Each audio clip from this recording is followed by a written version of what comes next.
চট্টগ্রামের রাউজানে জানে আলম শিকদার নামে এক যুবদল নেতা দুর্বৃত্তের গুলিতে নিহত হয়েছেন। সোমবার রাত 9:45টার দিকে উপজেলার পূর্ব গুজরা ইউনিয়নের অলিমিয়াহাট বাজার এলাকায় এই হত্যাকাণ্ডের ঘটনা ঘটে।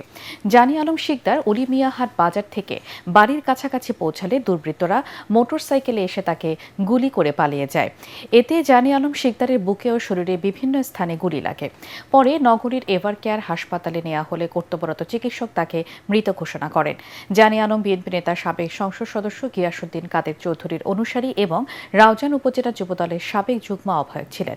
তার মৃত্যুর সংবাদ ছড়িয়ে পড়লে গিয়াসউদ্দিন কাদের চৌধুরীর অনুসারী ও নেতাকর্মীরা চট্টগ্রাম রাঙামাটি সড়কের মুন্সিরঘাটা ও জলিলনগর এলাকায় টায়ার জ্বালিয়ে সড়ক অবরোধ করে বিক্ষোভ করে। 5ই আগস্টের পর থেকে রাউজানে এই পর্যন্ত 18টি খুনের ঘটনা ঘটেছে। এসব খুনের বেশিরভাগের নেপথ্যে চাঁদাবাজি, মাটি ও বালু ব্যবসা নিয়ন্ত্রণকে দাবি করছে স্থানীয়রা।